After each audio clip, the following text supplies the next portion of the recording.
اللهم إني أسألك علما نافعا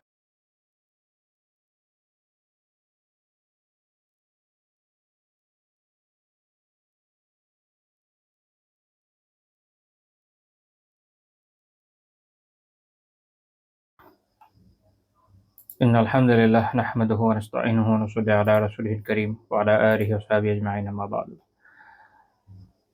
আমরা বিগত দিনে যে টপিক আলোচনা করেছিলাম সেটা হচ্ছে যে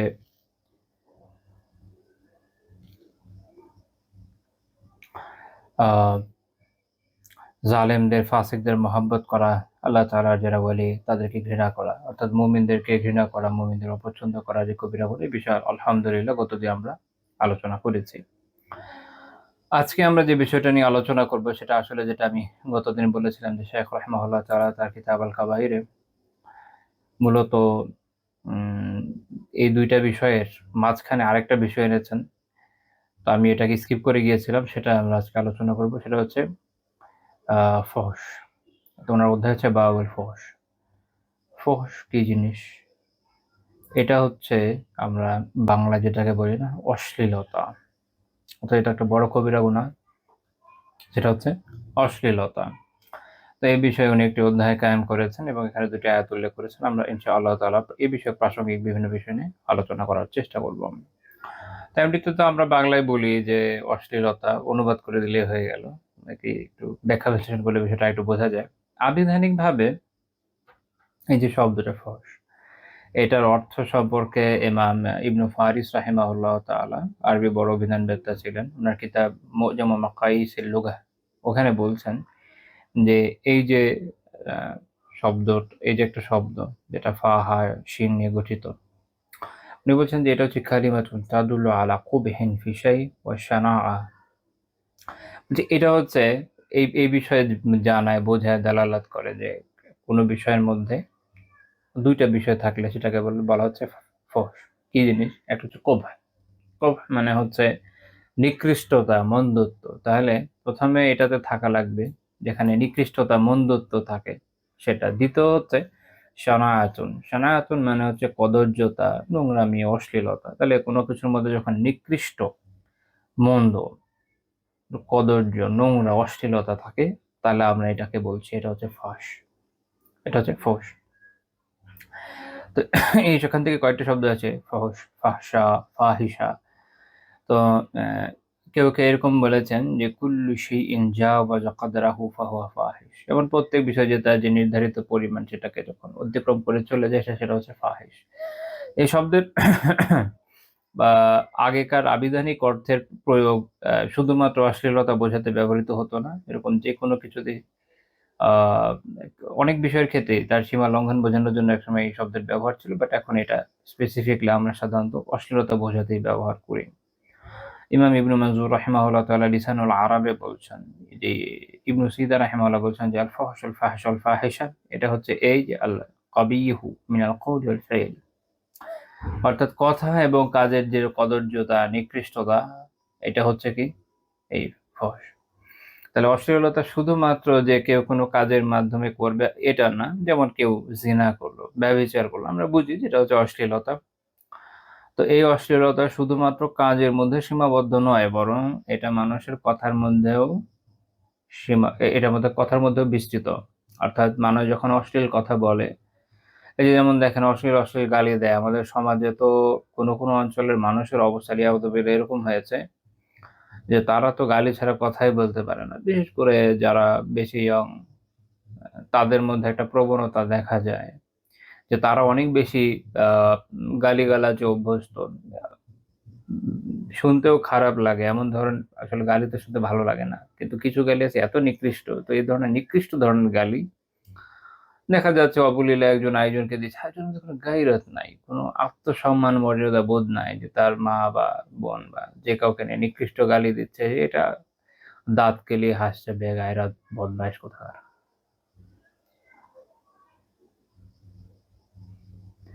আগেকার দিনে হলে খুন হয়ে যেত একজন আরেকজনের হাতে। মানে এই পর্যায়ে চলে গেছে কদর্যতা, নোংরামি। তো অশ্লীলতা কথা এবং কাজ উভয়ই পরিব্যাপ্ত, এমনকি মানুষের চিন্তা জগতেও আসলে পরিব্যাপ্ত। এটা আমরা ইনশাল্লাহ পরে আলোচনা করব। এখন এ তো গেল আবিধানিক অর্থ। পারিভাষিক ভাবে যখন সংজ্ঞায়ন করব, তো আমাদের ইমামরা রাহিমাহুল্লাহ ওনারা কিছু কিছু সুন্দর সংজ্ঞা দেওয়ার চেষ্টা করেছেন বিষয়টাকে একটু সংজ্ঞায়িত করার জন্য। যেমন ইমাম জুরজানি রাহিমাহুল্লাহ তাআলা তারিফাতে উনি বলছেন যে আল ফাহশাউ হুয়া ইয়ানফিরু আনহু আত-তাবউ আস-সালিম ওয়া ইয়াস্তানকিসুহু আল-আকলু আল-মুস্তাকিম। যে ফাহশা একই জিনিস। এই যে অশ্লীলতা আমরা বলছি, এটার মানে হলো সুস্থ স্বভাব যাকে ঘৃণ্য মনে করে। অর্থাৎ যদি আপনার স্বভাব সুস্থ হয় তাহলে আপনি অবশ্যই এই বস্তুটাকে ঘৃণ্য মনে করবেন। যেমন ধরেন ব্যভিচার হোক, অশ্লীল গালি হোক, তাই না?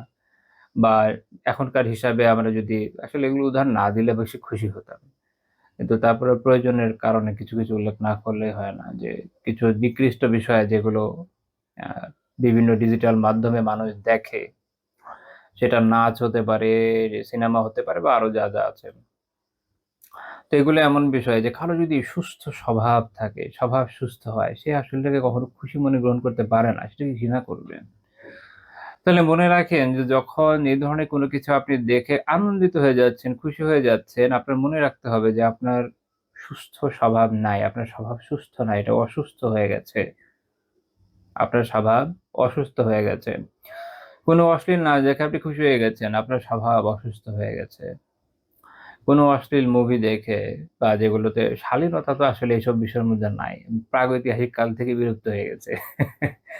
তো সেগুলা দেখে আপনি যখন খুশি হয়ে যাচ্ছেন, আনন্দিত হয়ে যাচ্ছেন, আপনার স্বভাব সুস্থ নেই। অসুস্থ স্বভাবের মধ্যে আপনি পড়ছেন। আপনি এমন নিকৃষ্ট সোসাইটিতে আছেন, আপনার আশেপাশে মানুষ বিভিন্ন গুনার মধ্যে লিপ্ত, অশ্লীলতার মধ্যে লিপ্ত। এমনকি এই যে মানুষ যখন তার আওরা, মেয়েদের আওরা, ছেলেদের আওরা, এটা শুধুমাত্র তার যে সাবিলাইন অর্থাৎ আ ২ রাস্তার মধ্যে সীমাবদ্ধ তো না। এটা তো তার যা, যা ঢাকা আবশ্যক এই পুরাটাই আওরা। এটা মনে রাখেন। কি একটা অবস্থার মধ্যে আমরা পড়েছি যে মানুষ এখন মানে পশ্চিমারা যা শিখিয়ে দিয়েছে সেই অনুযায়ী এই পর্যায়ে বিচার বিবেচনার মধ্যে এসে পড়েছে যে তারা মনে করছে যে ছোটখাটো কিছু একটা পরে অল্প কিছু অংশ ঢেকে নিলেই মনে হয় তার আওরা ঢাকা হয়ে গেল। ওটা তো আসলে আওরার একটা পার্ট মাত্র। আওরা তো আরো লম্বা জায়গা। তাই না? ছেলেদের এই নাভির নিচ থেকে তার হাঁটু পর্যন্ত, আর মেয়েদের তো পুরো শরীরে আওরা। তো এইখানে যাই আপনি প্রকাশ করেন না কেন, মনে রাখেন সেটা অশ্লীলতা। এখন অশ্লীলতার প্রকারভেদ আছে। ছোট থেকে বড় মাত্রা আছে। সেটা একটা আলোচ্য বিষয়। যে কেউ দেখা গেল তার হাত খুলে ঘুরে বেড়াচ্ছে একটা মেয়ে, এটা এক ধরনের তার শালীনতার হীনতা এবং এটার মধ্যে এক ধরনের ফাহশা রয়েছে। আবার যে একদম জিনা করছে সেটা তো আরো এক্সট্রিম লেভেলের। মানে একটা লেভেলের বিষয় অবশ্যই আছে। সেটা তো আমরা আলোচনা করতেই পারি বা বলতে পারি। কিন্তু মনে রাখেন যে এটাও তো শ্লীলতা না, এটা অশ্লীলতাই। তো দেখা গেছে যে মানুষ এমন সোসাইটিতে থাকে, আশেপাশে মানুষ রীতিমতো এমনভাবে চলছে যে এটাকে অত্যন্ত অশ্লীল পর্যায়েই বলা যায়। কিন্তু তাকে তার কাছে খারাপ মনে হয় না। সে বলে আ ফ্রি সোসাইটি। সে খুব খুশি। মনে রাখেন আপনার স্বভাব নষ্ট হয়ে গেছে। আমাদের ইমামরা বলেছেন যে এই ধরনের বিষয়কে অবশ্যই আপনার সুস্থ স্বভাব থাকলে এটাকে আপনি ঘৃণা করতেন। এবং আরেকটা গুণ উনি বলেছেন যে সুস্থ স্বভাব যাকে ঘৃণ্য মনে করে, সঠিক আকল, সঠিক বোধ, বুদ্ধি যাকে ত্রুটিপূর্ণ মনে করে। আবার বুঝেন, সঠিক আকল যাকে ত্রুটিপূর্ণ মনে করে। আগেকার সময়ে আমরা অনেক কথাবার্তা, অনেক বিষয় বলেছেন। এখন আমার কাছে মাঝে, মাঝে মনে হয় আল্লাহ তাআলা তাদের মধ্যে ইলহাম করছিলেন। এত সুন্দর, সুন্দর সংজ্ঞা মাশাআল্লাহ তারা দিয়ে গেছেন। এখন দেখেন সঠিক আকল কিভাবে, সঠিক আকলের ইস্যুটা এখানে কিভাবে আসে। যেমন আধুনিক সময়ে মানুষ অশ্লীলতাকে অশ্লীলতাকে সভ্যতার ভ্যালুর একটা প্রতীক বানিয়ে নিয়েছে। যেমন অনেক সময় বলে যে, "Islam is not compatible with western values." তো এখন এই কথাটা সুন্দর করে যখন বলছে, তারা মনে করছে যে তাদের যে ভ্যালু, সেই ভ্যালুটা হচ্ছে পরিপূর্ণতার প্রতীক। সভ্যতা, পরিপূর্ণতা, মানবতা সবকিছুর প্রতীক হলো তাদের ভ্যালু। সেই ভ্যালুর মধ্যে কি আছে? সেই ভ্যালুদের মধ্যে আছে অশ্লীলতা, নিকৃষ্টতা, কদর্যতা, নোংরামি, খাচড়ামি। আর তারা মনে করছে যে এটা হচ্ছে সিভিলাইজেশনের এবং ভ্যালুর বিকাশের দিক থেকেও একদম পূর্ণ মাত্রা, পরিপূর্ণ পর্যায়ে, একদম পিক। আমরা তো উল্টা বলবো, আমরা বলবো যে এটা এমন জিনিস যেটাকে আপনার আকল যদি সঠিক থাকে এটাকে ত্রুটিপূর্ণ মনে করা উচিত, এবং আলহামদুলিল্লাহ আমাদের আকল ঠিক আছে, আমরা এগুলোকে ত্রুটিপূর্ণ মনে করি। আল্লাহ তাআলা যা হারাম করেছেন, যা নিকৃষ্ট বলে ঘোষণা করেছেন, তা কখনোই সঠিক হবে না, ওটা ত্রুটিপূর্ণ। সঠিক হচ্ছে সেটা যেটা ইসলাম বলেছে, তা থেকে একটা জিনিস যত দূরে যাবে, যে কোনো স্বভাব, আচার আচরণ, নিয়ম কানুন, রীতি আদর্শ, মতবাদ যাই হোক না কেন, ইসলামের মূল অবস্থান থেকে যত দূরে সরতে থাকবে সেটা তত ত্রুটিপূর্ণ। তো পোশাক আশাক, শালীনতা, শ্লীলতা, এসব বিষয়ে ইসলাম যা বলেছে সেটাই সঠিক, সেটাই হচ্ছে সত্যের একমাত্র মানদণ্ড, এর মধ্যে দ্বিতীয় কোনো মানদণ্ড নেই। আর এইখান থেকে যত বেশি এবং এটাও সঠিক আকলের মানদণ্ড, বুঝে নেন। সঠিক আকল মানে আমার মাথা যেটা বলছে এটা না, ইসলাম যেটা বলেছে এটাই হচ্ছে সঠিক আকলের মানদণ্ড। অর্থাৎ আমার আকল এবং শুদ্ধতার পরিমাপের মূল মাপকাঠি হলো এটা, এখান থেকে শুরু। এখান থেকে বিচ্যুতি যত হবে, মনে রাখতে হবে যে বাকি বিষয়গুলোরও ওইটা ততটুকু ত্রুটি এবং বিচ্যুতি একইভাবে। আকল এখান থেকে সরে গিয়ে, আপনার মেধা, আপনার বিবেক এখান থেকে সরে গিয়ে যত অন্যান্য খারাপ জিনিসকে অ্যাডাপ্ট করছে, আপনার আকলেরও ত্রুটি তত বেশি নির্দেশ করছে, খেয়াল রাখতে হবে। তো মনে রাখেন, অশ্লীলতা ওটাই সুস্থ স্বভাব যাকে ঘৃণ্য মনে করে, সঠিক আকল যাকে ত্রুটিপূর্ণ মনে করে। সুস্থ স্বভাব এবং সঠিক আকল সেটাই যেটা ইসলামকে তার স্বভাব বানিয়ে নিয়েছে এবং ইসলামের মানদণ্ড দিয়ে তার আকলের যে মূল স্ট্যান্ডার্ড, এটা সেট হয়েছে, খেয়াল রাখতে হবে। ইমাম রাগিব আসবাহানি রাহিমাহুল্লাহ তাআলা আল মুফরাদাত ফি গারিবিল কোরআনে বলছেন এর সংজ্ঞা দিয়ে যে মা আযমা কুবহুহু মিনাল আফআলি ওয়াল আকওয়াল, যেসব কাজ এবং কথার নিকৃষ্টতা, কদর্যতা অনেক বেশি, এটাকে বলা হচ্ছে ফাহশা বা ফুহশ বা ফাহশা। তো এইটা শায়খ রাহিমাহুল্লাহ তাআলা তার কিতাবে কবিরা গুনাহ হিসেবে উল্লেখ করেছেন। এটা এমন একটা বিষয় যেটা আমি এটা এই জন্য বললাম যে আমি তো আসলে যেটা করি যে প্রত্যেকটা ক্ষেত্রে আপনারা খেয়াল করেছেন হয়তো যে যতগুলো কবিরা গুনাহ আমরা এখন পর্যন্ত আলোচনা করেছি, অন্যান্য ইমামদের থেকে উদ্ধৃতি দিয়েছি, আগের ইমামদের থেকে। যে শায়খ রাহিমাহুল্লাহ তাআলা এখানে নতুন কেউ না, উনি আগের ইমামদের অনুসরণ করেছেন। তো এখানেও তাই বলা যায়, এটা তো এমনিও আমরা বুঝি, তারপরও ইমাম হাইতামি রাহিমাহুল্লাহ তাআলা জাওয়াজিরে বলছেন ৬৪ নম্বর কবিরা গুনাহ হিসাবে, সেটা হচ্ছে এই যে আল ফুহশ, অর্থাৎ অশ্লীলতার মুলাজামাতু শাররি ওয়াল ফুহশ, খারাপ এবং এই যে অশ্লীল বিষয় এগুলোকে যখন কেউ করতে থাকে তখন এটা হচ্ছে একটা কবিরা গুনাহ। ওনার কবিরা গুনাহ লিস্ট এটা হলো ৬৪ নাম্বার।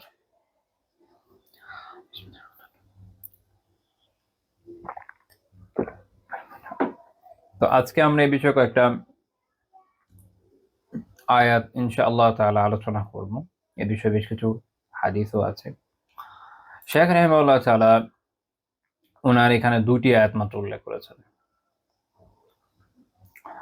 এবং ২টা আয়াতের মধ্যে আসলে একটা অসাধারণ ব্যালেন্স আছে। আমরা এই আলোচনাকে একটু ব্যাপক করব, কারণ এটার প্রাসঙ্গিক বিষয়, আমাদের জন্য অত্যন্ত প্রয়োজনীয় বিষয়। অনেক সময় উলামা যে বিষয় সংকলন করেন, সেখানে যেই বিষয় ধর একটা ব্রড টপিক নিয়ে আলোচনা হচ্ছে, তার মধ্যে একটা সাব টপিক যেটা ওই সময়ের জন্য অত প্রায়োগিক নয়, তখন তারা ওইটা আলোচনা একটু কম করেন। আর যেটার অনেক বেশি ওই সময়কার প্রায়োগিক, ওটা আলোচনা একটু বেশি করেন। আমাদের এই সময়কার এটা একটু বেশি প্রায়োগিক, এজন্য আমাদের আলোচনা একটু ব্রড হওয়াটা আবশ্যক, যাতে এর মাধ্যমে আল্লাহ তাআলা আমাকে, আপনাদেরকে, আমাদের সবাইকে উপকৃত করেন, আমাদের সবাইকে এর মাধ্যমে হেদায়েত দান করেন এবং এই উপকারটা সবার কাছে, সবার মাধ্যমে দ্রুত উত্তমভাবে ছড়িয়ে দেওয়ার তৌফিক দান করেন। আল্লাহ আমাদের তৌফিক দিন, আমিন। তো শায়খ রাহিমাহুল্লাহ তাআলা এখানে প্রথমে যে আয়াতটা উল্লেখ করেছে সেটা হচ্ছে ইন্নাল্লাযীনা ইউহিব্বুনা আন তাশিআল ফাহিশাতু ফিল্লাযীনা আমানু লাহুম আযাবুন আলীম। এই আয়াতটা হচ্ছে সূরা নূরের ১৯ নম্বর আয়াত। আয়াতের পূর্ণরূপ হচ্ছে এই, আল্লাহ তাআলা বলছেন ইন্নাল্লাযীনা ইউহিব্বুনা আন তাশিআল ফাহিশাতু ফিল্লাযীনা আমানু, নিশ্চয় যারা এটা পছন্দ করে যে মুমিনদের মধ্যে অশ্লীলতা ছড়িয়ে পড়ুক, লাহুম আযাবুন আলীমুন ফিদ দুনিয়া ওয়াল আখিরাহ, তাদের জন্য দুনিয়া এবং আখিরাতে রয়েছে যন্ত্রণাদায়ক আযাব। ওয়াল্লাহু ইয়ালামু আনতুম লা তা'লামুন, এবং আল্লাহ জানেন তোমরা এটা জানো না, এবং তোমরা জানো না। এটা ব্যাখ্যা করব ইনশাআল্লাহ তাআলা। তো আল্লাহ তাআলা এই আয়াতে এমন একটা কথা বলেছেন যেটা আমাদের সময় অনেক অনেক বেশি প্রাসঙ্গিক। কারণ অশ্লীলতা একটা জিনিস, যে কেউ একটা অশ্লীলতায় লিপ্ত, সে গুনাহগার নিশ্চয়ই। আরেক দল লোক আছে যারা মানুষের মধ্যে অশ্লীলতা ছড়িয়ে দিতে চায়। একটা কথা আছে, সব চোর চায় বাকিরাও চোর হোক, ঘুষখোর চায় বাকিরা ঘুষখোর হোক, অশ্লীল লোকরাও কি চায় অন্যরা অশ্লীল হোক। তাহলে সবার সাথে মিলেমিশে অশ্লীলতা করা যাবে। যখনই কোনো দেশ, কোনো সোসাইটির মধ্যে আলহামদুলিল্লাহ ইসলামের বিস্তার লাভ করে, মানুষ উত্তমভাবে ইসলাম পালন করে, অশ্লীলতাকে বাঁচার চেষ্টা করে, পুরুষরা দৃষ্টির হেফাজত করে, নারীরা উত্তমভাবে পর্দা করে, তখনই দেখবেন এক ধরনের লোকের গায়ে আগুন লেগে যায়। কারণ তারা চায় যে মুমিনদের ভেতরে অশ্লীলতা ছড়িয়ে পড়ুক। কারণ তাদের অন্তর, ওই যে তাদের যে স্বভাব, এটা নষ্ট হয়ে গেছে অনেক আগেই, এবং তাদের বিবেক বুদ্ধিও লোপ পেয়েছে অনেক আগেই। তো তারা যেহেতু নিজেরা বিভিন্ন ধরনের নিকৃষ্টতায় লিপ্ত, তারা চায় বাকিরাও যেন এগুলোর মধ্যে লিপ্ত হয়। এটা খুব স্বাভাবিক যে পুরো সমাজের মধ্যে যদি অশ্লীলতার ব্যাপক বিস্তার না ঘটে, তো এ ধরনের লোকরা অশ্লীল হবে কিভাবে? তার তো সুযোগ দরকার, সে তো সুযোগ খুঁজে বেড়াচ্ছে। যেমন বর্তমান সময়ে বিভিন্ন জায়গায় আপনারা জানেন অশ্লীলতা এত বিস্তার লাভ করেছে, এটা বলে বোঝানোর মতো না। এক তো হচ্ছে যে অনলাইনের, এই ইন্টারনেটের ব্যাপক যে বিস্তার, এটা আসলে আমার মন্তব্য হলো এই বিষয়ে এই, যে ইন্টারনেটের ব্যাপক বিস্তার অশ্লীলতার প্রচার ও প্রসারের গতিকে আল্লাহ জানেন কত হাজার গুণ বাড়িয়ে দিয়েছে, অনেক বাড়িয়ে দিয়েছে। আগে আগেও অশ্লীলতা ছিল, কিন্তু এত র্যাপিডলি এইভাবে ছড়ায়নি। আগেও অশ্লীলতা ছিল, কিন্তু মানুষের কাছে উপকরণ এত পর্যাপ্ত পরিমাণে আসলেও তো ছিল না। আমি 2000 আই থিঙ্ক 2009-10 ওই সময় থেকে ইন্টারনেট ব্যবহার করি। আমার ওই সময় একটা মডেম ছিল বাংলা লায়ন। আমার আশেপাশে কারো এই মডেম ছিল না। আমার অনেক দূরে গিয়ে রিচার্জ করতে হতো, এটা কষ্টের বিষয় ছিল। নেট অনেক স্লো ছিল। এগুলো তো এখন ইতিহাস, ওগুলোর সামনে আসলে এখনকার যে গতিবেগ আমাদের, যদিও বাংলাদেশ ইন্টারনেটের গতিতে পৃথিবীর তলানি দেশগুলোর একটা, কিন্তু তারপরও বুঝেন যে কি পরিমাণ শার ওয়া ফাসাদাত ছড়িয়ে পড়েছে। তো ওই সময়ে চিন্তা করেন যে নেট কি পরিমাণ স্লো, স্বাভাবিক, এবং মানুষের কাছে এটা আসলে এত পর্যাপ্ত পরিমাণে ছিলও না। তো মানুষ এগুলা দিয়ে ওইভাবে এইসব কাজে, এই কাজে ওই কাজে, অশ্লীলতার কাজে খুব ব্যবহার করতে পারবে, এটাও আসলে খুব টাফ। এটা খুব পেরে উঠেও না, এটাই বাস্তবতা। মানুষ মেগাবাইট কিনতো, 20 মেগাবাইট করে কিন্তু 7 দিন চলে যেত। ওইটা দিয়ে কি করতো? ওই যে আপনার ফেসবুক আরো দুই একটা ইয়ে ছিল, এগুলো দিয়ে চলতো। সোশ্যাল মিডিয়া কিছু কিছু তো হারিয়েও গেছে এগুলো এক সময়। ওই সময় কিছু কিছু নাম শুনেছি, এগুলো আমি এখন তো শুনিই না। তো এগুলো দিয়ে মানুষ যোগাযোগ করতো, অল্প অল্প ডাটা প্যাক। এখন দেখেন যে ডেটা প্যাক আনলিমিটেড, বিশেষ করে ইয়ের ক্ষেত্রে, ব্রডব্যান্ডের ক্ষেত্রে মানুষের কাছে এত সহজলভ্য, সবার কাছে ইন্টারনেট আছে। ইন্টারনেটের তারের লাইন এমন ভাবে ঢাকায় আছে যে আপনি মাঝে মাঝে দেখবেন যে ওগুলা শিল্পকর্ম, নিকৃষ্ট শিল্পকর্ম তৈরি করেছে এই বিভিন্ন রাস্তার মোড়ে মোড়ে। এটা আপনারা সবাই দেখেন যারা ঢাকায় থাকেন। আমি জানি না অন্য শহরের কি অবস্থা, বিকজ আমি তো থাকি ঢাকায়। তো এই হচ্ছে সিচুয়েশন, মানুষের কাছে এগুলোর প্রচার অনেক বেশি হয়েছে। এখন মানুষ এটার বেনিফিট নিতে পারতো, কিন্তু কতটুকু নিয়েছে এটা হলো কথা। মানে একটা জিনিস, ইন্টারনেট তো ইটসেলফ কোনো নেগেটিভ বিষয় না, বিষয় হচ্ছে যে কে এটাকে কিভাবে ব্যবহার করছে। আলহামদুলিল্লাহ ইন্টারনেটের কল্যাণে আমরা এখানে দিনই দশ দিতে পারছি, শুনতে পারছি, আল্লাহ শুকরিয়া। বাংলাদেশে বসে বসে ইভেন আপনি দেশের বাইরে বিভিন্ন আলিমদের কাছ থেকে লাইভ ক্লাস নিতে পারেন, কত ইজি হয়েছে আলহামদুলিল্লাহ। পৃথিবীর বিভিন্ন জায়গার একাডেমির এক্সেস পাওয়া যাচ্ছে, এবং দিনে কিতাব আলহামদুলিল্লাহ হিউজ অ্যামাউন্টে জোগাড় করা যাচ্ছে, পিডিএফ, যেটা আসলে আগে কল্পনার বাইরে ছিল। খায়ের আছে। কিন্তু যারা আসলে এটাকে এইভাবে ব্যবহার করতে পারছেন না, দুনিয়া তাদেরকে গ্রাস করে নিয়েছে, আল্লাহ আমাদের হেফাজত করুন। তারা কি করছে আপনারা দেখেন, তারা টিকটক, ইউটিউব, ফেসবুকে আর্ন করার জন্য এমন কোনো ধরনের কাজ নাই যা করছে না। মানুষ ব্লগ বানানোর নামে নিজের পার্সোনাল জীবন সামনে নিয়ে আসছে, নিজের স্ত্রীকে উন্মুক্ত করে দেখাচ্ছে। লা হাওলা ওয়ালা কুওয়াতা ইল্লা বিল্লাহ, বেগায়রাত। তারপরে আরো বিভিন্ন ধরনের আপনারা জানেন অশ্লীলতার প্রচার প্রসার ঘটছে। তো এইটা হচ্ছে একটা বিষয় যে একটা হলো যে কেউ নিজে গোপনে কোনো একটা অশ্লীল কাজ করলো। আগেকার দিনে কেউ নিজে অশ্লীল কাজ করলে ওইটা তার মধ্যে থাকতো, সে গুনার মধ্যে আক্রান্ত হতো, তার নিজের পাপ সে আল্লাহর কাছে তওবা করলো, আল্লাহ মাফ করতে চাইলেই করতে পারেন।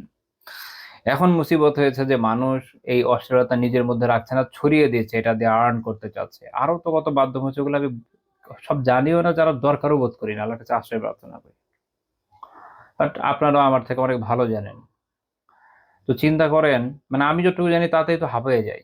এই কি অবস্থা! তো এখন দেখেন যে যারা এই ধরনের কাজগুলো করছে, তারা তো কি করছে, অশ্লীলতা নিজের মধ্যে রাখছে, ছড়িয়ে দিচ্ছে। সেটা গান, নাচ, ভিডিও হোক, যে কোনো কিছুর মাধ্যমে হোক, এবং মানুষের এই বোধ নাই, বোধ নাই কিন্তু। যেমন ধরেন কথার কথা, কেউ একটা ভিডিও দেখছে, তার না বোধ নাই যে ওটার মধ্যে একটা মিউজিক আছে, ওইটার মধ্যে কেউ এমন ধরনের কোনো নারী আছে যে ধরেন যার পর্দা নাই, ওগুলো তো অশ্লীল হলো, তাই না? অশ্লীলতা কি শুধুমাত্র আপনার একদম সরাসরি ব্যভিচার দেখানো? তা তো, বিষয়টা তো আর তা না। এটা হলো একদম টপ পর্যায়ে, ঠিক আছে, বাকিগুলো তো অশ্লীলতা, কিন্তু ওই অনুভূতি মানুষের মধ্যে কিন্তু নাই। তো এর ফলে কি হচ্ছে, অশ্লীলতা ছড়িয়ে পড়ছে। আমি একবার কোন একজনের সাথে দেখা করছিলাম, তো যার সাথে করছিলাম আলহামদুলিল্লাহ সেও প্র্যাকটিসিং মানুষই, খারাপ বলবো না। বা আমি শুধু এটা বোঝানোর জন্য বলছি উদাহরণটা, যে আমরা গাফেল হলে কোন পর্যায়ে চলে যাই। তো সে কোনো একটা, সে কিছু একটা ভিডিও দেখছিল, বাট এটা তো না মিউজিক ছিল। আমি তাকে বললাম হঠাৎ করে, আমি আমার কানে যাওয়ার পরে, যে আপনি গান শুনছেন? বলছে না তো। তারপর কি করছেন? পরে সে হকচকিয়ে গেল। সে বলে, আরে এখানে মিউজিক আছে, আমি টেরই পাইনি। চিন্তা করেন, সুবহানাল্লাহ। কিন্তু এটা কিন্তু বাস্তব। আমি তার কথা বিশ্বাস করি, কারণ আমি এরকম অনেককে দেখেছি। যেমন যারা গাড়িতে দেখবেন, যারা হর্ন বাজায় না, গাড়ি চালায় হর্ন বাজায়, এত অভ্যাস হয়ে গেছে হর্ন বাজাতে বাজাতে, সেটা আনমনে হর্ন বাজায়। মানে আপনি যদি হঠাৎ জিজ্ঞেস করেন, ভাই হর্ন বাজাচ্ছেন কেন? আচ্ছা হর্ন বাজাচ্ছেন, জানি না তো, এরকম আর কি। অর্থাৎ আপনি অভ্যস্ত হয়ে গেলে তখন এই পর্যায়ে চলে যান। তো এই অবস্থা হয়েছে এখন, অশ্লীলতা ছড়াতে ছড়াতে। বাংলায় বলে আবার বৃদ্ধ বনিতা সবাই আক্রান্ত, নারী পুরুষ কেউই তো ছাড় পাচ্ছে না, এবং অনুভূতি নাই, অনুভূতি শূন্য, যে সে কি শুনছে কি দেখছে। লা হাওলা ওয়ালা কুওয়াতা ইল্লা বিল্লাহ। আমি এই জন্য বলেছি যে অশ্লীলতা তো আগেও ছিল, তো এই পর্যায়ে আসলে কখনো পৌঁছায় নাই। কোন এক জীবনে, কোন এক সময়ে অশ্লীলতা এলিটদের নিজস্ব সম্পদ ছিল। হ্যাঁ, আর খুব দরিদ্র ক্লাসের মধ্যে ছিল। সাধারণত মিডল ক্লাস এগুলো থেকে একটু দূরেই থাকতো, তারা একটু মডার্ন জীবন যাপন করতো। এলিটদের মধ্যে ছিল পশনেস হিসাবে, আর দরিদ্রদের মধ্যে ছিল হচ্ছে সিচুয়েশনের কারণে, সিচুয়েশনের শিকার হিসেবে। আর মধ্যবিত্ত নিজেদেরকে অন্তত সেভ রাখতো। এখন এরা হয়ে গেছে আক্রান্ত। তারপর যা হওয়ার তা তো দেখছি। তো এখন যারা এটা করছে, তারা এটা কি পছন্দ করছে না যে এটা ছড়িয়ে পড়ুক? আচ্ছা যদি পছন্দ না করে, তা ভিডিও কেন বানালো এবং পোস্ট কেন করলো? ভিডিও বানিয়ে বা এগুলো যেগুলো সে পোস্ট করছে, তার তো সে চায় ছড়িয়ে পড়ুক মানুষের কাছে। মানুষ এগুলো না দেখলে, ভিউ না দিলে তার টাকা কোত্থেকে আসবে? সে তো ভিউয়ের জন্যই এটা করছে। বাংলায় কি বলে আজকাল, ভিউ ব্যবসা। তো তার তো ভিউ ব্যবসা দরকার, যেন মানুষ এগুলো দেখে, যত বেশি দেখবে আবার রিকোয়েস্ট করবে যে ভাই শেয়ার করে দেন, ইত্যাদি ইত্যাদি, যাই করে আর কি ইউজুয়াল ভিডিওতে মানুষ, ছড়িয়ে পড়ুক। তো এটাই, ইউহিব্বুনা আন তাশিআ আল ফাহিশা, তারা এটা পছন্দ করে। সেটা পছন্দ করে কি, অশ্লীলতা ছড়িয়ে পড়ুক। কোথায়? কাফেরদের মধ্যে না, ফিল্লাযিনা আমানু, যারা মুমিন তাদের ভিতরে। এদেশে তারা তো নিজেদের কাফের মনে করছে না, মুমিনই মনে করে। বাকি সবার কাছে ছড়ানোরই গুনাহ আছে, কিন্তু বিশেষভাবে মুমিনদের কাছে ছড়ানো অনেক বড় গুনাহ। কারণ মুমিনদের এটা সেভ করার কথা এখান থেকে, সেখানে সে তাদেরকে নষ্ট করছে। তো যে এই কাজ করবে, তো মনে রাখেন অশ্লীলতা একটা ব্যাপক কথা, এবং অবশ্যই এর টপ হচ্ছে, এর পিক হচ্ছে জিনা। সেটা ছড়িয়ে পড়া, এটা চিন্তা যারা করছে সেটাও এরকম অত্যন্ত ভয়ানক গুনাহ। যেমন এখনকার সময় পৃথিবীর অনেক দেশে আপনারা জানেন যে মানুষের মধ্যে যে ইমোরাল রিলেশনস গুলা, এগুলো তাদের কাছে কোনো ব্যাপার না। আইনগত ভিত্তি তারা দিয়ে দিয়েছে, যে কেউ চাইলে যে কোনো ধরনের পাপ কর্মে লিপ্ত হতে পারে। বৈবাহিক সম্পর্ক তাদের জন্য জরুরি না, এবং এটা চায় এটা মুমিনদের মধ্যে ছড়িয়ে পড়ুক। আমাদের দেশেও মানুষ যারা নিজেদের মুসলিম বলে দাবিও করে, হ্যাঁ, কিন্তু তারাও একই জিনিস চায়। তারা এসে ডায়লগ দিবে যে আমি তো নামাজও পড়ি, আবার বলবে যে তোমরা এরকম বাইরে মাঝে মাঝে যাও ছেলে মেয়েরা একসাথে, মাহারাম গায়রা মাহারাম কোনো মাথা ব্যথা নাই, সব গায়রা মাহারামরা মিলে সুন্দর মতো বাইরে যাবা, ট্যুর করবা, হ্যাঁ পাহাড়ে যাবা, এই করবা সে করবা, তারপর যা হওয়ার তা হবে আর কি। মুমিনদের মধ্যে এরা অশ্লীলতা ছড়িয়ে দিতে চায়। আল্লাহ তাআলা বলছেন লাহুম আযাবুন আলীমুন ফিদ দুনিয়া, এদের জন্য দুনিয়াতে আছে যন্ত্রণাদায়ক আযাব। আযাব সবসময় জরুরি না যে আল্লাহ তাআলা উপর থেকে বজ্রপাত দিয়ে ধ্বংস করে দিবেন। অধিকাংশ ক্ষেত্রে দুনিয়াবি আযাব হয়ে থাকে মানুষের আত্মিক, রুহানি। সে যে ঈমান থেকে দূরে চলে যাচ্ছে, সে যে কাফের হয়ে যাচ্ছে, এটা এক বিশাল আযাব। আর এমনিতেও অশ্লীলতার প্রসারের সরাই সাজা আছে। যদি ইসলামী আইন জারি থাকে সেই সাজা সে পাবে। এখানে সেটার কথা বলা হচ্ছে। ওয়াল আখিরাহ, আর আখিরাতে আছে যন্ত্রণাদায়ক আযাব। দুনিয়া এবং আখিরাতে উভয়টাতেই তাদের জন্য আছে যন্ত্রণাদায়ক আযাব। আল্লাহু ইয়ালামু ওয়া আনতুম লা তা'লামুন, এবং আল্লাহ তাআলা জানেন যে এই যে এই বিষয়টাকে যে আল্লাহ তাআলা অপছন্দ করেন, এটাকে কেন থামিয়ে দেওয়া দরকার, এটা যে কি হিকমা এটা আল্লাহ জানে। তোমরা সব বিষয়ের হিকমত আর জানো না। শেখ আত-তারিফি হাফিজাহুল্লাহ তাআলা, আল্লাহ তাআলা তার মুক্তিকে ত্বরান্বিত করুন, তিনি ওনার খুব চমৎকার একটা কিতাব আছে আহকামুল কোরআনের উপর, কোরআনের বিধিবিধানের উপর, আমার খুবই পছন্দের কিতাব। আমি আজকে এই দার্স করার আগে শেখের কিতাব থেকে দেখছিলাম, অসাধারণ কিছু কথা উনি বলেছেন। বিশেষ করে এই আয়াত নিয়ে শেখ বলছেন যে হারামাল্লাহু ইশাআতাল ফাহিশা ওয়া বায়্যানা আকিবাতা মুশিইহা ফিল আজিল ওয়াল আজিল। আল্লাহ তাআলা ফাহিশার, অশ্লীলতার প্রচারকে হারাম করেছেন, এবং যারা এটা করে তার দুনিয়া এবং আখিরাতে যে সাজা সেটার কথা সুস্পষ্ট করেছেন, বলেছেন। وذلك أن إشاعة الفاحشة بين الناس بالحديث عنها وبتحبيبها إليهم وتزيينها لهم أعظم من فعل الرجل الفاحشة في نفسها مستترا بها. তারপর সাহেব বলছেন যে এর কারণ হচ্ছে এই যে ফাহিশা না, অশ্লীলতা, এটা নিয়ে আলোচনা করা, এটা নিয়ে আলোচনা করা।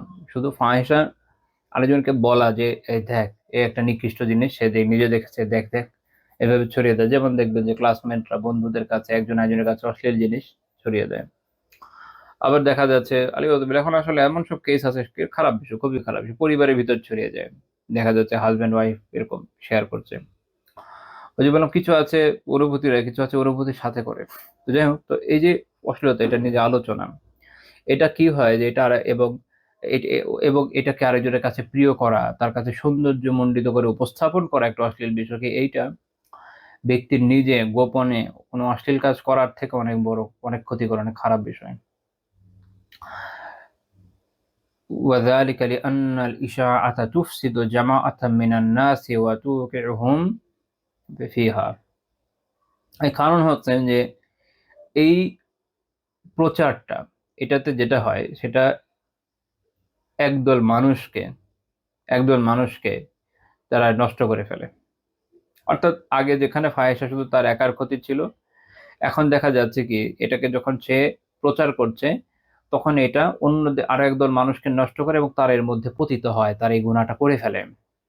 চিন্তা করেন, এটা তো চেইন গুনাহ।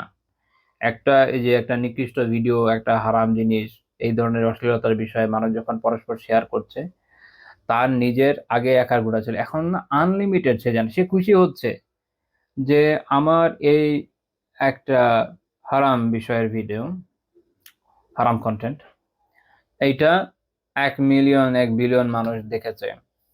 সে খুশি হচ্ছে বিকজ সে অনেক টাকা ওখান থেকে পাবে, অ্যাড আসবে, বিভিন্ন কোম্পানি আসবে তার কাছে অ্যাড দেওয়ার জন্য, দুনিয়া অর্জন করবে ভাবছে, তার একটা নেম ফেম হবে, খুশি হয়ে গেছে। কিন্তু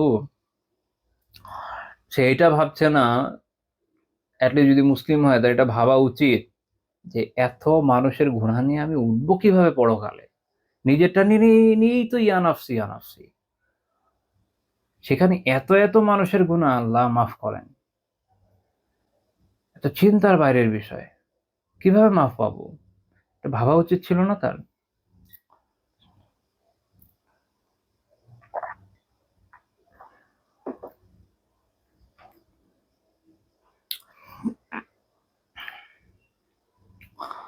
লা ইলাহা ইল্লাল্লাহ।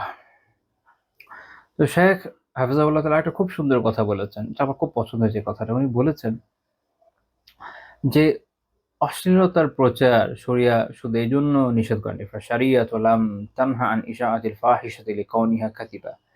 যে অশ্লীলতা মিথ্যা এইজন্য এটার প্রচার নিষেধ করেছে এরকম না। কারণ অশ্লীলতার প্রচার মনে রাখেন যে অশ্লীলতা সবসময় তার মিথ্যা না। মানে বিষয়টা এরকম না যে খালি এটা মিথ্যা এই জন্য প্রচার নিষিদ্ধ করেছে এরকম না। যেমন কেউ কেউ একটা হারাম কাজ করে একটা কেউ কোনো একটা জায়গায় হারাম কিছু পাওয়া যায়, অশ্লীল কিছু পাওয়া যায় বা কোনো কাউকে পাওয়া যায়। তো এই যে বিষয়টা এটা তো মিথ্যা না, কথা তো সত্য। কিন্তু এটার প্রচার করা শরিয়া কেন তাহলে নিষিদ্ধ করেছে? কারণ হচ্ছে শাইখ বলছেন বাল নাহাত আনহা হাত্তা লা ইউআক্কি হাত্তা ইউআক্কিকা হাত্তা ইউরাক্কিকা হাত্তা লা ইউরাক্কিকা যালিকা নুফুসা আন তাযীমিল হারামি ওয়া তাবশীরিহি।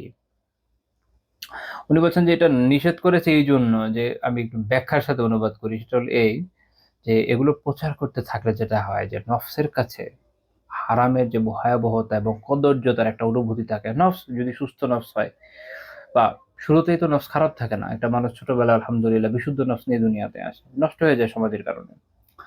তো হারামের একটা ভয়াবহতা মনের মধ্যে থাকে। একটা বাচ্চা শুরুতে চুরি করতে পারে না। তো গ্র্যাজুয়ালি সে শিখে মিথ্যা বলা বন্ধুদের থেকে শিখে যে আচ্ছা মিথ্যা বললে খুব বেনিফিট আছে এভাবে আরকি। তো যেটা হয় যে এগুলোর প্রচার যখন হয় তখন নফসের কাছে হারামের যে ভয়াবহতা আছে তার যে একটা কদর্যতার অনুভূতি আছে এটা না দুর্বল হয়ে যায়।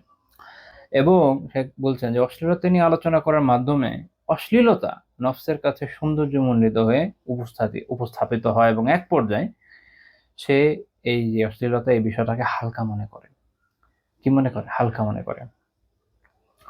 তো হালকা মনে করার ফলে কি হয়? সেটার মধ্যে একসময় পতিত হয়। দেখেন যেই খারাপ যেই নোংরা বিষয়গুলো আমরা এখনকার সময়ে দেখছি, ভেবে দেখেন যে আগে একসময় এটা ভাবা যেত?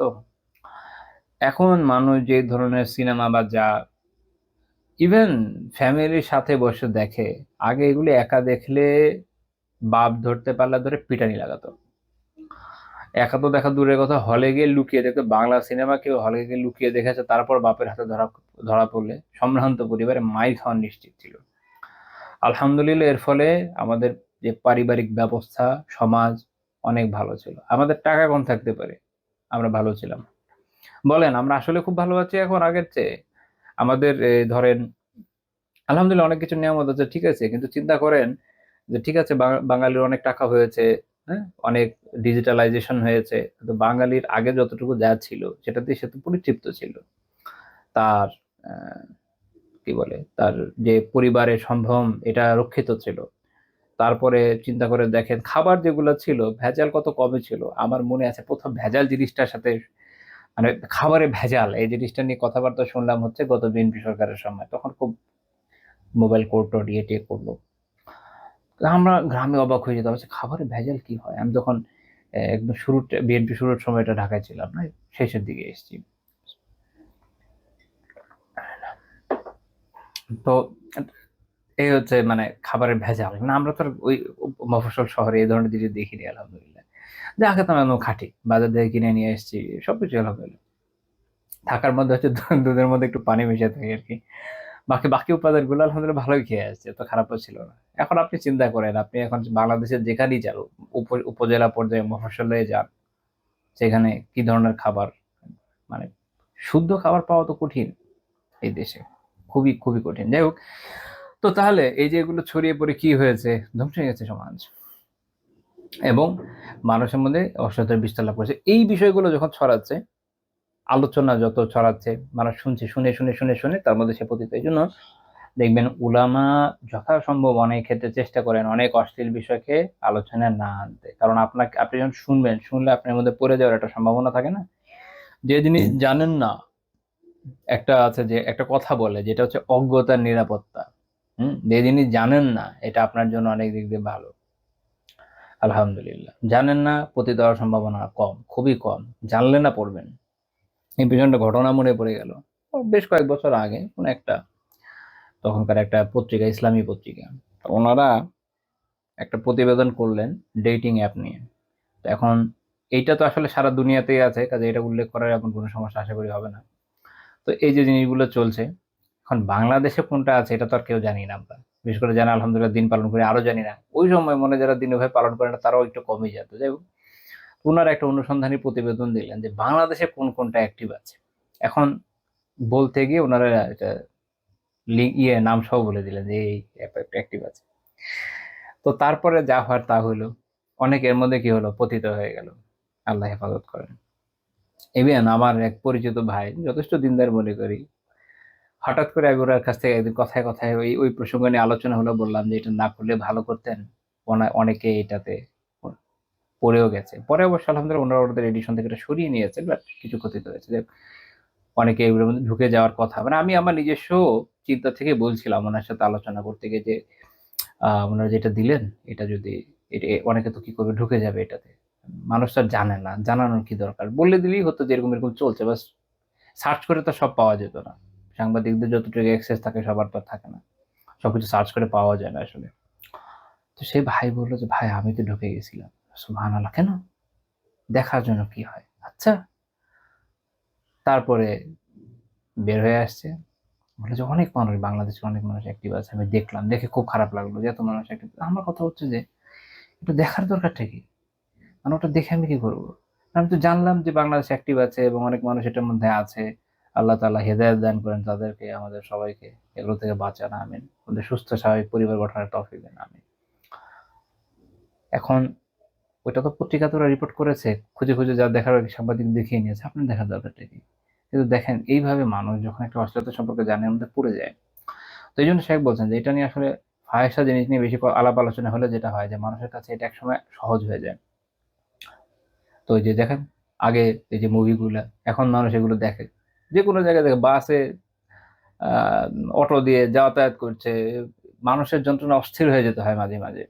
মানে ন্যূনতম সেন্স অফ সিভিলাইজেশন এদের মধ্যে নাই। মানুষকে সভ্যতা বলতে আমরা যা বুঝি, সভ্যতা শেখানোর আগে প্রযুক্তি দিলে একটু সমস্যাই।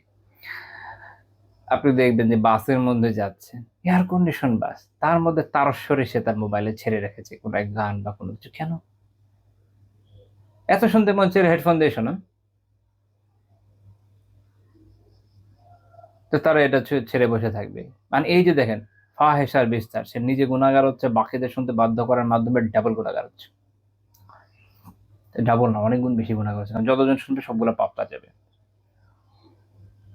কারণ বাকিরা তো আর শুনতে চায় নাই, বাকিদেরকে সে শুনতে বাধ্য করেছে। যতজন শুনবে কারণ ইনশাল্লাহ গুণা হবে না, যদি অপছন্দ করে, সব গুণা তার কারণে। এবং দেখা যাচ্ছে এই যে আপনার মুভি, আগে তো একটু, এখন মানে একটু কমেছে। আগে বাসের মধ্যে উঠলে কিছু কিছু বাসে একটা ট্রেডিশন শুরু হয়ে গেছিল ঢাকায়, সামনে বিশাল বড় একটা লাগতো, তারা টেলিভিশন, নিউ মার্কেট রোডে এবং আরো কয়েকটা রোডে আমি দেখেছি। আমি আসলে জার্নি এখন বাইরে খুবই কম করি, ঢাকার ভিতরে আমার খুব কমই যাওয়া পড়ে। ইভেন আমার বাসার কাছে উত্তরে, এখানে আমি খুব কমই যাই, 1 মাস 2 মাসে একবার দুইবার যাই। তো যাই হোক, তো সর্বশেষ গিয়ে এরকম ঢাকার দিকে যেতে গিয়ে ওভাবে দেখি নাই, কিন্তু এটা এর আগে এক সময় খুব ছিল। এবং তারা ওখানে মুভি টুবি কি কি ছেড়ে রাখতো, সাউন্ড টাউন্ড দিয়ে, সুবহানাল্লাহ, কি একটা বাজে গেছে, নিকৃষ্ট অবস্থা। তো এক মানুষ যখন পরিবহনের মধ্যে থাকে, সেটা রিক্সা হোক, সেটা অটোয় হোক, সেটা বাসে হোক, বাংলাদেশে এটা হচ্ছে মরে যাওয়ার সবচেয়ে বড় বড় মাধ্যমের একটা। আল্লাহ আমাদের হেফাজত করেন, দোয়া করি, আমিন। তো তাদের এত কি শখ যে মরার আগে মুভি দেখতে দেখতে মরতে চায়, আই ডোন্ট নো। ওখানে তো আল্লাহ আল্লাহ করার কথা। বাংলাদেশের গাড়ি যেভাবে চলে আর রাস্তার যে অবস্থা, মানে মানে সারা জীবন দিন পালন করেন আর না করেন, গাড়িতে উঠা থেকে নিয়ে নামা পর্যন্ত আল্লাহর জিকির থেকে এক মুহূর্ত থামার কথা না, ভয়ের চোটে যে কোন সময় মরে যায় আল্লাহ জানে। এরা ওখানে বসে বসে এইসব অপকর্ম করে বেড়াচ্ছে।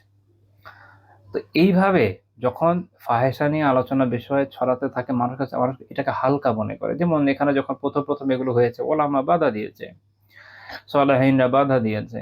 এখন আপনি দেখেন তাদের তো কন্ট্রোল করে দিয়েছে আওয়ামী লীগ সরকার মাঝখানে, তার আগে বিএনপিও যে খুব কম করেছে তা না। এটা আসলে গত 15-20 বছর ধরে, এবং অনেকে মনে করে 15-20 বছর, এটা সঠিক না, 90-এর দশক থেকে এটা চলছে। এবং এনজিওদের যে নারীবাদী কার্যক্রম, এটা নিয়ে আমি সাল ভুলে গেছি, তবে 96-2000-এর গভর্নমেন্টের সময় ব্রাহ্মণবাড়িয়াতে একটা বড় দাঙ্গার মতো ফাইট হয়েছিল ওলামাদের সাথে এনজিও কর্মীদের, খুব ভয়ানক মারামারি হয়েছিল ওটা নিয়ে। তো এটা নতুন, এটা এরকম মনে করেন না যে লাস্ট 15 ইয়ার্স, না, এটা অনেক দিন ধরে চলছে, যাতে ওলামা এবং সালেহীনদের কণ্ঠরোধ করে দেওয়া যায় এবং অশ্লীলতার বিস্তার ঘটানো যায়। তো এক সময় আলিমরা যাই হোক বাধা দিত, এখন কি হয়েছে দেখেন, এমন ব্যাপক বিস্তার হয়েছে যে মানুষের অনুভূতি নষ্ট হয়ে গেছে এবং মনে হয় যে আচ্ছা এটা করে কে করবে। যারা দিনী বিভিন্ন ইদারা থেকে এডুকেশন শেষ করেছেন তাদের অনেকের ফিলিংস নেই, এরকম ইয়ে করতেছে। আমি একদিন এয়ারপোর্টে আমার একজন একটা জিনিস পার্সেল আসছিল, আমার এক আত্মীয়, ওটা রিসিভ করার জন্য দাঁড়িয়ে আছি। দিব্যি মানুষ দেখেই বোঝা যাচ্ছে যে কোনো না কোনো দিনই তারা থেকে পাশ করা, পোশাক আশাক এভরিথিং সব মিলে। জুম স্ক্রলিং বুঝেন তো, যে স্ক্রল করতে থাকে, স্ক্রল করতে থাকে, স্ক্রল করতে থাকে, স্ক্রল করে যাচ্ছে। তো স্ক্রল করতে করতে দুনিয়া যা আসছে সব দেখছে। হ্যাঁ, এখন যেই সাউন্ড আল্লাহ জানে, আমার এটা একটা বিচিত্র, আলহামদুলিল্লাহ ভালো থাকবে আসলে এই হিসেবে। আমি জীবনে যে মোবাইলই কিনেছি এটা সাউন্ড খুব কম হয়, এটা সাউন্ড তেমন হয় না। তো বাকিদের সাউন্ড মাশাআল্লাহ অনেক ভালো। তো তারা দেখা যায় এত সাউন্ড দিয়ে থাকে যে আমি ভালো দূরে, কিন্তু সাউন্ডের জ্বালায় আপনি ওখানে থেকে টের পাচ্ছেন যে সে কি দেখছে। সে এই গান দেখছে, এই মুভির কিছু কোনো ক্লিপ হয়তো যাচ্ছে, এই যাচ্ছে, ওই যে আমি একটা বই নিয়ে বসেছিলাম, মানে পড়ার কোনো স্কোপ নাই, আমি বন্ধ করে বসে আছি, কি করবো? বাহ! মানে অস্থির হয়ে যেতে হয়। এই পর্যায়ে কেন গেল? এটার কথা হচ্ছে এখানে। শেখ যেটা বলেছেন যে যখন এটা নিয়ে বেশি আলোচনা, বেশি প্রচার হতে থাকে, এক পর্যায়ে মানুষ এটাকে হালকা মনে করে। এক পর্যায়ে হালকা মনে করে। মনে রাখেন যে একটা জাতির মধ্যে গুনার বিস্তার হওয়ার বড় কারণ হচ্ছে এটাকে হালকা মনে করেন, কোনো ফিলিংস নাই। যেমন দেখবেন আমাদের দেশে যারা জমির দালাল, তারা মনে করে, এবং আমি তাদের থেকে শুনেছি, সরাসরি তাদের থেকে শোনা কথা, যে সত্য কথা বলে জমির দালালি করা যায় না। ঠিক আছে? দুনিয়ার মিথ্যা কথা বলবেন, অর্থাৎ এটা তার কাছে সহজ হয়ে গেছে। অর্থাৎ এই দেশে আপনি হেন কোনো কবিরা গুনাহ পাবেন না যেটা তারা সহজ করে ছাড়ে নাই। এবং এই বিষয়ে তারা, আমার তো মনে হয় যে কিছু কিছু ক্ষেত্রে পশ্চিমবঙ্গ চালিয়ে গেছে, আল্লাহু আলাম। তো যাই হোক, লা হাওলা ওয়ালা কুওয়াতা ইল্লা বিল্লাহ, এটা আমাদের মাথায় রাখা দরকার। তো এই আয়াতটা আমরা আলোচনা করলাম। এরপর আরেকটা আয়াত, সূরা আনআমের 151 নম্বর আয়াতে আল্লাহ তাআলা বলছেন, ওয়ালা তাকরাবুল ফাওয়াহিশা মা যাহারা মিনহা ওয়া মা বাতান। এখানে আল্লাহ তাআলা খুব সুন্দর একটা নির্দেশনা আমাদের দিয়েছেন, সেটা হচ্ছে অশ্লীলতার নিকটবর্তী হইও না, তার প্রকাশ্য এবং গোপন কোনোটারই না।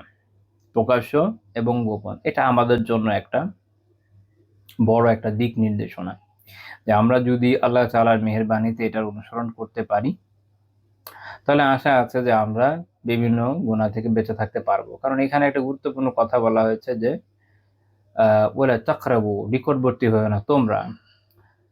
একটা হচ্ছে যে আপনি ওটা করে ফেলবেন, এটা তো খুব খারাপ বিষয়। মনে রাখতে হয় যে আমরা যখন কোনো খারাপ বিষয়ের কাছাকাছি হয়ে খারাপ বিষয়ের কাছাকাছি হই, তাহলে এটার মধ্যে পড়ে যাওয়ার সম্ভাবনা অনেক বেশি হয়। মানুষ একটা কবিরা গুনাহ কখন করে? ওটা নিকটবর্তী হয় যখন তখনই। এবং এই কারণে শরিয়া বিভিন্ন জায়গায় এগুলো বন্ধর দরজা, মানে বন্ধ ব্যবস্থা করেছে। এটা আমাদের একটা উসুল আছে, সাদ্দুল যারায়ে, অথবা বলা হয় যে সাদ্দুল বাব, যে যে কোনো পাপের যে দরজা, এটাকে বন্ধ করে দেওয়া।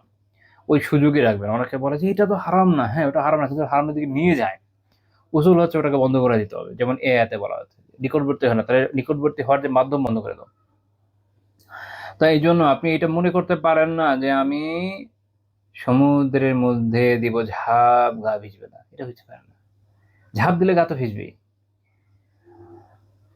কাজেই ওই চিন্তা করে লাভ নেই। কোনো জায়গায় অশ্লীলতার সয়লাব, আপনি চিন্তা করছেন আমি ওখানে গিয়ে সুন্দর ঘুরে আসবো, আমার কিছু হবে না, আমার ঈমান অনেক শক্তিশালী। আপনার ঈমানই নাই, হয়তো চলে গেছে অনেক আগে, এর জন্য অনেক শক্তিশালী।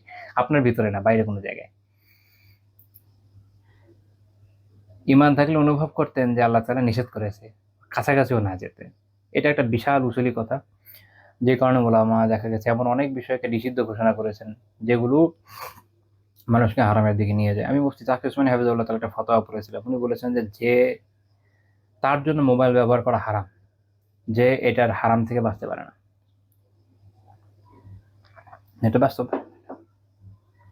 অর্থাৎ আপনি যখন একটা যে কোনো মাধ্যম, সেটা মোবাইল হোক, পিসি হোক, এনিথিং, যে কোনো কাজ যেটার মধ্যে হারাম আছে, আপনি যদি হারাম থেকে বাঁচতে না পারেন, তাহলে এটাকে হালাল হবে? হালাল হবে এটা আমি বুঝি, কিন্তু কখনো চিন্তা করি না। আচ্ছা, আমি যে, আল্লাহ মাফ করেন, ধরেন কেউ একজন, সে যে কোনো একটা ডিভাইসে কোনো এক ধরনের হারামের মধ্যে লিপ্ত, সে জানে সে হারাম করছে কিন্তু তার এটা মাথায় আসে না, আচ্ছা যেহেতু লিপ্ত তাহলে এই জিনিসটা ব্যবহার কি আমার জন্য হালাল আসে, তাকে সে একটা সুন্দর কথা দিয়েছে হালাল হচ্ছে না তো কেন কিভাবে হবে? আল্লাহ যেখানে বলছেন নিকটবর্তী না হতে, নিকটবর্তী হওয়া দূরের কথা, আপনি তো করে বসে আছেন, করে যাচ্ছেন প্রতিদিন, আপনার জন্য ইটসেলফ ওটা ব্যবহারও হারাম। ডিজিটাল অফ করে রেখে দেন, একটা সুন্দর একটা বাটন কিনে আনেন, ইনশাআল্লাহ তাহলে অনেক বেঁচে যাবেন।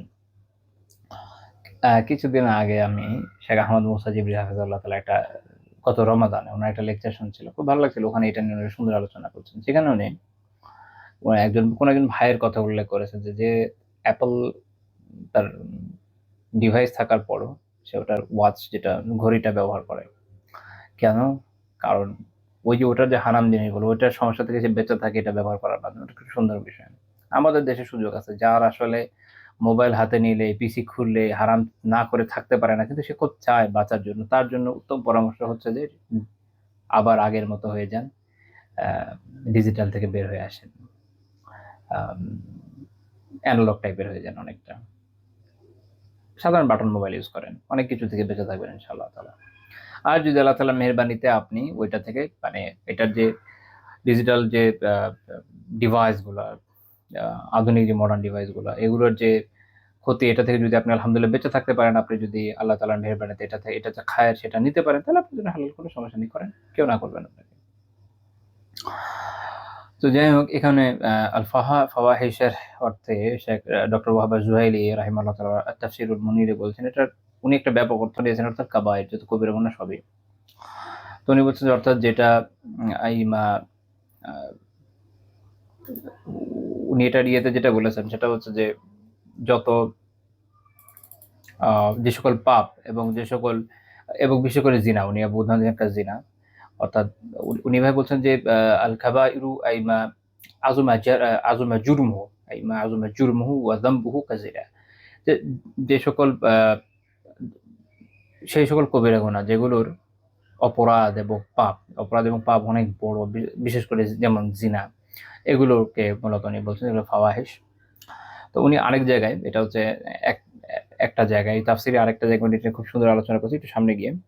উনি বলছেন যে অর্থাৎ আল্লাহ তাআলা যখন বলছেন লা তাকরাবুল ফাওয়াহিশ, তোমরা অশ্লীলতার নিকটবর্তী হও না, অর্থাৎ যে তোমরা বেঁচে থাকো, ইয়াকুম মিনাল ইকতিরাবি মিনাল ফাওয়াহিশ। শেখ জহিরি রাহিমাহুল্লাহ তাআলা উনি ব্যাখ্যা করছেন যে অর্থাৎ যে তোমরা ফাহেশার, অশ্লীলতার নিকটবর্তী হয়ে থেকো, বেঁচে থাকবা, নিকটবর্তী হওয়া থেকো। একটু আগে যেমন বললাম, যেটা একটা মূলনীতি, যে আপনার যেখানে যত রকমের খারাপ বিষয় আপনি জানেন ওখানে খারাপ আছে যাবেন না। যদি কোনো শরঈ উযর থাকে, আপনাকে বাধ্য করা হয়তো ভিন্ন কথা, নয়তো যাওয়া বৈধ হবে না, থেকে বেঁচে থাকতে হবে। এবং ফাহেশার মধ্যে কিছু তো আমরা আলোচনা করলাম, আরো বেশ কিছু বিষয় আছে, যেমন ধরেন মানুষকে অশ্লীলতার অভিযোগ আরোপ করা, কারো চরিত্রের উপরে অপবাদ আরোপ করা, এগুলো ফাওয়াহিশের মধ্যে পড়ে। তো এখানে একটা পয়েন্ট হচ্ছে যে এটা আল্লাহ তাআলা স্পেসিফিকলি এই কথাটা বলা একটা কজ হচ্ছে, এটা উনি একটা কথা বলেছেন, যদি উক্তি হিসেবে উল্লেখ করেন না যেটা কার, তবে এটা আসলে মূলত ইবনে আব্বাস রাদিয়াল্লাহু আনহুর উক্তি।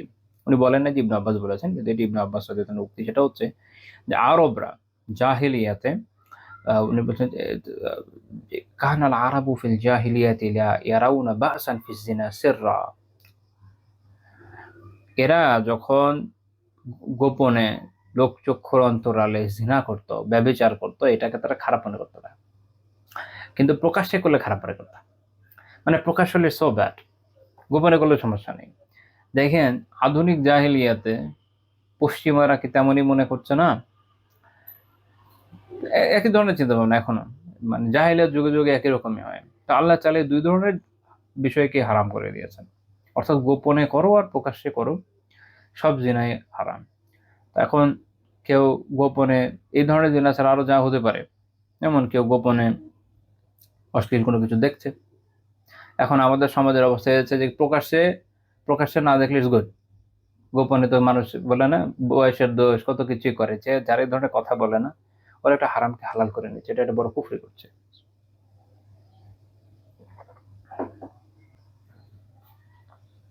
মানে কি এটাকে হালাল? হালাল না, হারামি। বয়সের দোষ আবার কি? একটা ছেলে তার স্বপ্ন যখন থেকে হয়ে যাচ্ছে, তাহলে তো বাচ্চা না, ওরে যে বাচ্চা মনে করো গাধা, একই রকম ভাবে একটা মেয়ের যখনই হায় শুরু হয়ে যাচ্ছে, পড়ে গেছে, সে মারা নারী, তখন তাকে ওইভাবে ট্রিট করতে হবে। আল্লাহ তাআলা তার আইনে আমাদেরকে জানিয়েছে, আল্লাহ তাআলার আইন খালি নামাজ রোজা হজ যাকাতের মধ্যে নেই, সব জায়গায় আছে। আল্লাহ তাআলা বয়সের হিসাব আমাদের বুঝিয়ে দিয়েছেন যে কখন কাকে প্রাপ্তবয়স্ক ধরতে হবে, যখন থেকে ধরার কথা তখন থেকে ধরতে হবে, শেষ কথা। এখানে ম্যান মেড লতে তারা আমাদের বুঝিয়ে দিচ্ছে যে এত বছর না হলে কেউ বড় হয় না, এদিকে 9 বছর আগে সে বালেগ হয়ে বসে আছে। আর কোন পর্যায়ের অপদার্থ হলে মানুষ এগুলো বিশেষ করে বসে থাকে? তার তো শরীর বালেগ হয়ে গেছে, তুমি বললেই হবে নাকি? সেটা তো থামাতে পারো নাই, পিছিয়ে দাও, বলো যে 18 বছর বয়স হলে তখন শরীরও বালেগ হবে, এতক্ষণ পর্যন্ত এমন কোনো হরমোন আবিষ্কার করে যাতে নাই হয়, বাচ্চাই থাকে। যাই হোক, সেটা তো পারবে না, ইটস নট পসিবল। পয়েন্ট হচ্ছে এখানে যে যখন থেকে সে বড় হয়েছে তখন থেকে সে বড়ই, তাকে বড় হিসেবে ট্রিট করতে হবে। কোনো বয়সের দোষ টোষ মানে এমন না যে সে নাবালক, সে পিচ্চি, আর সে তো এগুলো বুঝে না, অবুঝ বাচ্চা। হ্যাঁ, তার গুনাহ হচ্ছে। আর তুমি বাপ মা, অপদার্থ বাপ মা, তুমি এগুলো থামাতে পারছো না এভাবে, এবং উল্টা আরো আশকারা দিচ্ছ, তুমি নিজে এই জন্য গুণাগার হচ্ছ, এটা তোমার দায়। যাই হোক, তো গোপনে যখন করবে এটাও পাপ, প্রকাশ্যে করলেও পাপ। কেউ প্রকাশ্যেও যদি অশ্লীল কিছু দেখে সেটা যেমন পাপ, গোপনে দেখলেও পাপ। প্রকাশ্যে করলে একটু বেশি পাপ, কারণ অন্যদেরকে দেখানোর মাধ্যমে সে বাকিদেরও গুণাগার করছে, আর গোপনে করার মাধ্যমেও পাপ। আরেকটা বিষয় হচ্ছে যে মনে রাখেন যে গোপনে করতে করতে একটা বিষয় একসময় ব্যাপক প্রকাশ্য হয়ে ওঠে। যেমন এক সময় যেটা বলছিলাম যে বিভিন্ন ধরনের যে আপনার অশ্লীল গান টান নাচ টাচ এগুলো ছিল, মুভি টুভি যা আছে, এগুলো এক সময় মানুষ গোপনেই তো দেখতো শুনতো। এখন এটা এমন প্রকাশ্য হওয়ার হয়েছে যে মানুষ ঘাটে ঘাটে বাজারে বাসায় বাজাচ্ছে কাঁদছে, ছোট ছোট বাচ্চারা এমন সব গান গায়। এখন এটা একদিক দিয়ে তো আমার জন্য আলহামদুলিল্লাহ নিয়ামত যে আমি কয়েকটা ভাষা আল্লাহর রহমতে কিছু হলেও জানি। আবার এটা মাঝে মাঝে একটু পেইনও দেয়, এটা হলো তার পেইনের জায়গা। পিচ্চি বাচ্চাও তার বুঝে নাও কি বলছে, কিন্তু যেটা বলছে ওটা শুনে আমারই লজ্জায় কান গরম হয়ে যায়। ওর বাবা মার কোনো ফিলিংস নেই, জানি না বাচ্চাকে কি শেখাচ্ছে। এগুলো আল্লাহর কাছে জবাব দিতে করতে হবে না? তো গোপনে চলতে চলতে একসময় প্রকাশ হয়ে যায়। এখন যে জিনিসটা গোপন আছে ওটা কালকে যে থাকবে এটা কোনো গ্যারান্টি নাই। ওটা কাল পরে কয়েকদিন পরে দেখবেন ওটাও প্রকাশ হয়ে চলা শুরু করে যাবে। কাজেই সময় থাকতে এগুলোকে থামানোর চেষ্টা করতে হবে। এটা একটা ব্যাখ্যা, আয়াতের ব্যাখ্যা ইমাম ফকি আবুল লাইস সামারকান্দি রাহিমাহুল্লাহ তাআলা হানাফি ফিকহের বড় একজন ফকি ছিলেন। ওনার একটা কিতাব আছে তানবীহুল গাফিলিন বিআহাদিসি সাইয়্যিদিল আম্বিয়া বিআহাদিসি সাইয়্যিদিল আম্বিয়া ওয়াল মুরসালিন। এই কিতাবে উনি বলছেন ইয়ানি মা খাবুরা ওয়া হুয়া জিনা ওয়া মা বাতানা ইয়ানি আল কুবলা ওয়াল লামস কুল্লুহু জিনা। উনি বলছেন অর্থাৎ যেমন যেটা বড়, উনি এটা ব্যাখ্যা করেছেন এইভাবে যে একটা হচ্ছে যে যেটা হচ্ছে যেটা বড় পাপটা যেটা হচ্ছে মূল জিনা, মূল ব্যভিচার সেটা, এবং আরেকটা হচ্ছে যে উনি বলছেন যেটা গোপন মানে হচ্ছে যেটা একটু ছোট, যেটা কি যেমন কেউ কোনো গায়ের মাহরামকে চুমু দিল, স্পর্শ করলো, এই ধরনের যে পাপগুলো উনি বলছেন যে কুল্লু জিনা, এগুলো সবই জিনা। এটা হাদিস, এগুলো সবই জিনা বলেছে। ওটা আপাতত আলোচ্য বিষয় না, বাট আমি এটা তাফসিরে উল্লেখ করে দিলাম। যা বলেছে রাহিমাহুল্লাহ তাআলা এই ব্যাখ্যাটা করেছেন। তো সবগুলো থেকে বেঁচে থাকা আবশ্যক। আল্লাহ তাআলা এগুলোর ধারে কাছেও যেতে নিষেধ করেছেন। আর এখনকার সময় তো দেখা গেছে যে মানুষের যে অ্যাফেয়ার করে সেখানে তাদের মানে কই থেকে কই চলে যাচ্ছে, মানে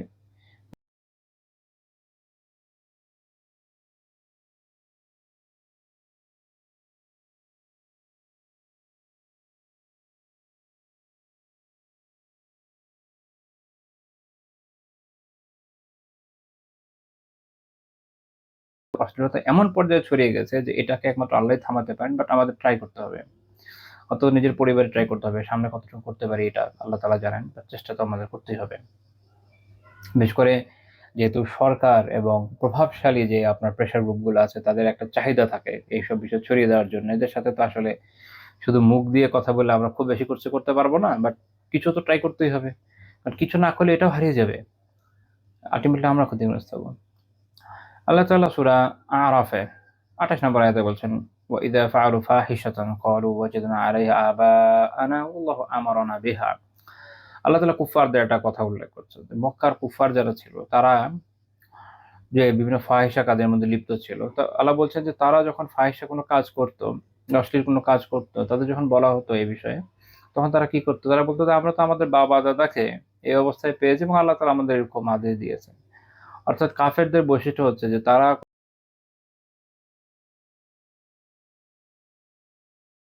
এবং এটা আমাদের বাপ দাদারা করেছে আমরা কিভাবে ছেড়ে দেই, তা বাপ দাদা যখন করেছে ভালোই হবে। এবং তারা আরো আগ বাড়িয়ে বলছে যে আল্লাহ তাআলাই তো এটা আমাদের নির্দেশ দিয়েছেন। আল্লাহ তাআলা বলেছেন, কুল, আপনি বলে দেন, ইন্নাল্লাহা লা ইয়া'মুরু বিল ফাহশা, আল্লাহ তাআলা অশ্লীলতার আদেশ দেন না। যে যত বেশরা পীর ফকির বদমাইশ ইতরগুলো আছে, ওরা হচ্ছে এই কাজগুলো করে। তারা বিভিন্ন অশ্লীল কাজকর্ম করবে এবং তারা মনে করবে যে আল্লাহ তাআলা, আলিয়াযুবিল্লাহ, যেন আল্লাহ তাআলার বিধানই বাস্তবায়ন করছে। মোটেও না। আল্লাহ তাআলা কখনো কোনো অশ্লীলতার নির্দেশ দেন না। আল্লাহ তাআলা বলেছেন, আতাকুলুনা আলাল্লাহি মা লা তা'লামুন, তোমরা কি আল্লাহর ব্যাপারে এমন কথা বলছো যা তোমরা জানো না। আল্লাহ তাআলা কোনটা করতে বলেছেন বলেন না, এটা জানার একটাই আমাদের মাধ্যম, একটাই, সেটা হচ্ছে ওয়াহী। ওয়াহীর দুইটা প্রকার, কোরআন যেটা মাত্র, গায়ের মাত্র, যেটা হচ্ছে হাদিস। এর বাইরে আমাদের দ্বিতীয় কোনো উপায় নাই জানার। এর বাইরে আর কোনো উপায় নাই জানার। তো কাজেই এরা তো, এদের কাছে তো ওয়াহী আসে না, এরা কিভাবে জানে যে আল্লাহ তাআলা করতে বলেছেন? মোটেও আল্লাহ তাআলা করতে বলেন নাই। তো ইবনে আবি জামানিন রাহিমাহুল্লাহ তাআলা উনি এই ফাহিশার ব্যাখ্যা করেছেন ইয়ানি মিনাল কুফরি ওয়া শিরকি। উনি এটা ব্যাখ্যা করেছেন কুফর এবং শিরক। কুফর এবং শিরক। এটাও একটা ব্যাখ্যা। আরেকটা এটা শানে নুজুল থেকে বোঝা যায়।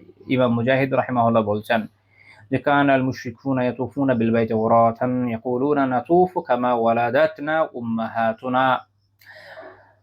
মুশরিকরা আলিয়াযু বিল্লাহ বাইতুল্লাহ তাওয়াফ করতে উলঙ্গ হয়ে, এবং তারা বলতো আমরা তাওয়াফ করছি এমন অবস্থায় যে অবস্থা আমাদের মারা আমাদের জন্ম দিয়েছেন। ওই যে অনেকে দেখবেন এই ধরনের কথাবার্তা বলে। আবার বাংলাদেশে কিছু কিছু পেপার একসময় লিখতাম, পেপারটা এখন পড়ি না, বাট একসময় পড়তাম, যখন হাই স্কুলে কলেজে পড়তাম তখন এরকম কিছু পিকুলার আর্টিকেল লিখতাম।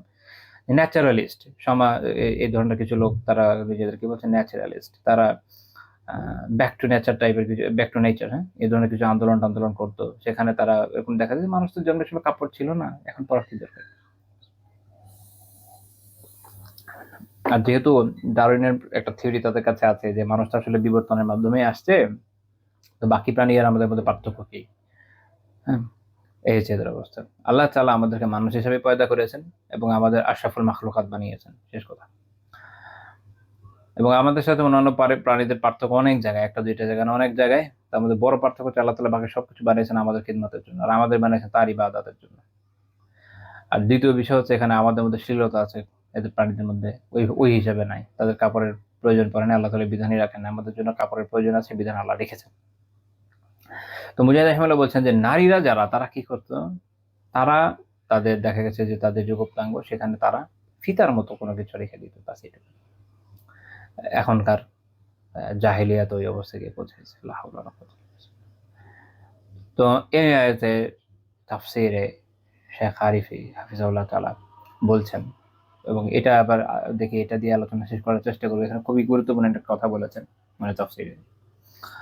সেটা উনি বলছেন যে জাআত হাযিহিল আয়াতু বা'দা কিসসাতি আদম ওয়া হাওয়া মা ইবলিস। যে এই আয়াতটা এসছে আদম এবং হাওয়া আলাইহিস সালাম, তাদের যে ঘটনা, সেটা ইবলিসের সাথে যে ঘটনা, সেটা উল্লেখের পরে আল্লাহ তাআলা এই আয়াতটা উল্লেখ করেছেন, এবং কিভাবে আল্লাহ তাআলা এদের উভয়ের সাথে কি কি ব্যবহার করেছেন সেটা আলোচনার পরে। এবং তারপর উনি বলছেন যে এর আগে এইটার আলোচনা ছিল, সেটা কি জানেন? সেটা হচ্ছে কিভাবে ইবলিস প্ররোচনা দিয়ে আদম এবং হাওয়া, তাদের যে আওরাত, তাদের যে গুপ্তাঙ্গ, তাদের যে এই যে তার যেটা গোপনীয়, সেটাকে প্রকাশ করে দিয়েছিল। আল্লাহ তাআলা বনি আদমকে এই বিষয়ের পর কি করেছেন? সতর্ক করেছেন যেন তারা এই শয়তান তাদেরকে প্ররোচিত করতে না পারে সেইভাবে, যেভাবে তাদের পিতামাতাকে ধোঁকায় ফেলেছিল। আল্লাহ তাআলা কি বলেছেন? লা ইয়াফতিনান্নাকুমুশ শাইতান কামা আখরাজা আবাওয়াইকুম মিনাল জান্নাতি ইয়ানযুউ আনহুমা লিবাসাহুমা লিইউরিয়াহুমা সাওআতিহিমা। সূরা আরাফের ২৭ নম্বর আয়াত। আল্লাহ বলছেন যে শয়তান যেন তোমাদেরকে প্ররোচিত করতে না পারে, যেভাবে তোমাদের পিতামাতাকে জান্নাত থেকে কি করেছিল? বের করেছিল, এবং তাদেরকে তাদের কাপড় খুলিয়েছিল, যাতে তাদের এই যে আওরাত, তাদের যে যা গোপনীয়, তা প্রকাশ হয়ে যায় একে অপরের কাছে। তো এইখানে গুরুত্বপূর্ণ বিষয় যে তাহলে শয়তান ওয়াসওয়াসা দিয়ে বিভিন্নভাবে মানব জাতিকে উলঙ্গ করতে চায়, এটা শয়তানের একটা এজেন্ডা। আল্লাহ তাআলা আমাদের জানিয়ে দিচ্ছেন এবং সতর্ক করছেন যে শয়তান যেন তোমাদের কেউ করতে না পারে। কারণ এটা তো একটা ডিভাইন ডিক্রি যে ওনাদের এক সময় না এক সময় জান্নাত থেকে দুনিয়াতে আসাই লাগতো। আর দুনিয়া বানানো হয়েছে পরীক্ষাগার হিসাবে, তাদেরকে সৃষ্টি করা হয়েছে, এই কারণে আমরা সূরা বাকারার ৩৩ নম্বর আয়াতে জানি। তো এক সময় না এক সময় আসতেই হতো। কিন্তু তারা হচ্ছে শয়তানের এই প্ররোচনার মধ্যে পড়ে গিয়েছিলেন, এটা একটা ইস্যু। তো এই জন্য আল্লাহ তাআলা বলছে শায়েখ বলছেন এরপরে এই আয়াত উল্লেখ করে যে আল্লাহ তাআলা এরপরে ফাহিশার যে আলোচনা এটা এনেছেন, যেন এই বিষয়টা আমাদের কাছে সুস্পষ্ট হয় যে আমরা এটা যে ক্ষতি এটা বুঝতে সক্ষম হই। যাই হোক, উনি একটা কথাও বলেছেন যে একটা প্রজন্ম দেখা যায় যে তারা হয়তো প্রথমে তাদের কাপড় চোপড় এরকম করা শুরু করে, তারপর পরের প্রজন্মে গিয়ে কি হয়, তারা সুস্পষ্ট বিভিন্ন ফাহিশার মধ্যে, অশ্লীলতা, বিভিন্ন ব্যভিচার এই ধরনের কাজকর্মের মধ্যে লিপ্ত হয়ে যায়। এবং অশ্লীলতার একটা বিষয় কি জানেন, অশ্লীলতা মানুষকে আরো অশ্লীলতার দিকে ধাবিত করে। একটা মানুষ একটা অশ্লীলতা থেকে বসে থাকে না, আগাতে থাকে। এখন এই যে পশ্চিমাদের দেখেন, আগে এদের মধ্যে ব্যভিচার ছিল, এখন ওটা বাড়তে বাড়তে কোথায় গিয়ে পৌঁছেছে, এখন LGBTQ++, আল্লাহ জানে সামনে কই যায়, আল্লাহ হেফাজত করেন, এই অবস্থা। এখন ওরা চায় আমাদের মধ্যে আসুক, আমরা ইনশাল্লাহ এটা আসতে দেব না, এটা আমাদের রুখে দিতে হবে। তো ওরা এটা চায় এবং ওরা এটা করে। ওদের অবস্থা হচ্ছে এরকম যে ওরা আরো এরকম অশ্লীলতার দিকে যাচ্ছে। আবার যারা দেখেন যে হোয়াইট সুপ্রিমিস্ট, যারা অ্যান্টি ওক এক ধরনের আন্দোলন করছে, তারা কিছু জিনিস চায় যে এটা না থাকুক, যেমন ট্রান্সজেন্ডার, এরকম কিছু কিছু জিনিস তারা চায় যে এটা না হোক। কারণ তারা বুঝে যে এগুলো হলে একটা জাতির যে সামরিক শক্তি এবং অন্য বিষয় নষ্ট হয়ে যাবে। হ্যাঁ, আর কিছু বিষয় আছে এটাকে আবার তারা এন্ডোর্স করে, যেমন ব্যভিচার, যেমন সমকামিতা, নাউযুবিল্লাহি মিন যালিক। এগুলো আবার তারা চায় না যে চলে যাক, এগুলো তারা চায় থাকুক। তো দুই দলই খারাপ, কেউ কাউকে ভালো বলার ওই সুযোগটা আসলে নাই। আর আল্লাহ তাআলা মুমিনদের উল্লেখ করেছেন কি সূরা শূরায় ৩৭ নম্বর আয়াতে আল্লাহ তাআলা বলেছেন, ওয়াল্লাযীনা ইয়াজতানিবুনা কাবাইরাল ইসম, যারা কবিরা গুনাহসমূহ থেকে বেঁচে থাকে। শুধু কবিরা গুনাহ বলে দিলে তো হয়ে যেত। আল্লাহ তাআলা আলাদাভাবে বলছেন, এবং এটা তো কবিরা গুনাহ, কিন্তু আলাদাভাবে বিশেষ গুরুত্ব দিয়ে বলছেন ওয়াল ফাওয়াহিশা, এবং যারা অশ্লীলতা থেকে বেঁচে থাকে। এই দুইটা বিষয়, ওয়া ইযা মা গাযিবু হুম ইয়াগফিরুন, এবং যখন তারা রাগান্বিত হয় ক্ষমা করে দেয়। এটা অসাধারণ বলছেন। আলাদাভাবে কবিরা গুনার কথা বলে দিলেই চলতো, তারপর আল্লাহ তাআলা ওর ভিতর থেকে একটা অংশকে খাস করে বের করেছেন। পরে একটা ব্যাপক বিধান থেকে একটা অংশকে খাস করে আলাদা বের করে বলছেন, এটা গুরুত্ব বোঝানোর জন্য, সাধারণত অতি গুরুত্ব দেওয়ার জন্য বলা হয় এভাবে, ওয়াল ফাওয়াহিশ, এবং যে অশ্লীলতা সেটা। তাহলে কবিরা গুনাহ তো বটেই, বিশেষভাবে অশ্লীলতা, এটা থেকে বাঁচা খুব জরুরি। কারণ শয়তান শুরু থেকে মানব জাতিকে এটা থেকে ধোঁকা দিচ্ছে, শেষ পর্যন্ত দেবে। আপনারা জানেন যখন মুমিন সব মরে যাবে, এই দুনিয়াতে একদম উন্মুক্তভাবে বিভিন্ন অশ্লীল কর্ম হবে এবং আল্লাহ তাআলা এগুলোকে একসময় ধ্বংস করে দিবেন। হ্যাঁ, তো এটা শেষ পর্যায়ে সবচেয়ে খারাপ বিষয় এটাই। তো আজকের আলোচনা এই পর্যন্তই থাকছে। আল্লাহ তাআলা বিষয়গুলো আমাদের বোঝার তৌফিক দান করেন এবং এই অনুযায়ী নিজেরা সতর্ক হওয়ার, অন্যদেরকে সতর্ক করার তৌফিক দান করেন। আমাদেরকে আল্লাহ তাআলা ফাহিশা সকল ধরনের প্রকরণ থেকে হেফাজত করেন এবং আল্লাহ তাআলা তৌফিক দান করেন আমাদের ভবিষ্যৎ প্রজন্ম তারা যে জান্নাত থেকে নিরাপদ থাকে। সুবহানাকাল্লাহুম্মা বিহামদিকা লা ইলাহা ইল্লা আনতা আস্তাগফিরুকা ওয়া আতুবু ইলাইক।